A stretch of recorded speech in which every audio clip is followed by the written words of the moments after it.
ഗുരുവായൂർ നഗരസഭാ തെരഞ്ഞെടുപ്പ് ഭൂപടത്തിൽ ഘടകകക്ഷികൾ മാഞ്ഞു പോവുകയാണ്. ഇത്തവണത്തെ LDF പട്ടികയിൽ CPIM-ഉം CPI-യും പിന്നെ സ്വതന്ത്രരും മാത്രമാണുള്ളത്. അരിവാൾ ചുറ്റിക നക്ഷത്രവും അരിവാൾ ധാന്യക്കതിരും ഒഴികെ മറ്റ് ഘടകകക്ഷികളുടെ ചിഹ്നങ്ങളൊന്നും ചിത്രത്തിലില്ല. UDF-ലാണെങ്കിൽ 46 സീറ്റിൽ 40 കോൺഗ്രസിനാണ്. 3 സീറ്റ് മുസ്ലിം ലീഗിനും ഒരെണ്ണം കേരള കോൺഗ്രസിനും നൽകിയിട്ടുണ്ട്. 2 വാർഡുകളിൽ സ്വതന്ത്രരാണ് മത്സരിക്കുന്നത്. RJD, Janata Dal S, Kerala Congress M, NCP, CMP തുടങ്ങിയവരുടെ ചിഹ്നമൊന്നും ഈ തെരഞ്ഞെടുപ്പിൽ തെളിയില്ല.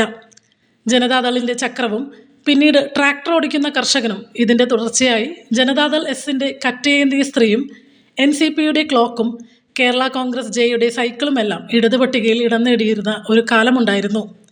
ജനതാ പരിവാറിൻ്റെ തുടർച്ചയായ RJD-യുടെ റാന്തലിനും ഇത്തവണ വെളിച്ചം കാണാനായില്ല. Vengeri Raman Namboothiri, advocate KV Mohanakrishnan, Suresh Variar, David Muttath തുടങ്ങി ഒട്ടനവധി പ്രമുഖർ ഇടതുപക്ഷത്തെ ഘടകകക്ഷി നേതാക്കളായി തിളങ്ങിയവരാണ്. Vice chairman, standing committee chairman തുടങ്ങിയ നിലകളിലൊക്കെ ഇവർ പ്രാഗൽഭ്യം തെളിയിച്ചിരുന്നു. രാഷ്ട്രീയ രംഗത്തെ മാറ്റങ്ങളിൽ ചില കക്ഷികൾ മെലിയുകയും നേതാക്കൾ പിൻവാങ്ങുകയുമൊക്കെ ചെയ്തതോടെ ഇടതുമുന്നണിയിൽ CPM, CPI കക്ഷികളുടെ ചിഹ്നങ്ങൾ മാത്രമായി മാറി. UDF-ൽ 3 ഇടങ്ങളിൽ മുസ്ലിം ലീഗിൻ്റെ കോണിയും ഒരിടത്ത് കേരള കോൺഗ്രസിൻ്റെ ഓട്ടോറിക്ഷയും ഉണ്ടാകും. രാഷ്ട്രീയ മാറ്റങ്ങളെ തുടർന്ന് UDF-ലെ CMP-യുടെ വിമാനം ഇപ്പോൾ പറക്കാറില്ല. ഗുരുവായൂരിലെ ആദ്യ നഗരസഭാ കൗൺസിലിൽ ഗൗരിയമ്മയുടെ JSS-ന് വരെ ഒരു കൗൺസിലർ ഉണ്ടായിരുന്നു. ഓരോ തിരഞ്ഞെടുപ്പ് കഴിയുമ്പോഴും ഘടകകക്ഷികളുടെ ചിഹ്നങ്ങൾ ഒന്നൊന്നായി അപ്രത്യക്ഷമാകുന്നു എന്നതാണ് ഗുരുവായൂരിലെ പ്രതിഭാസം.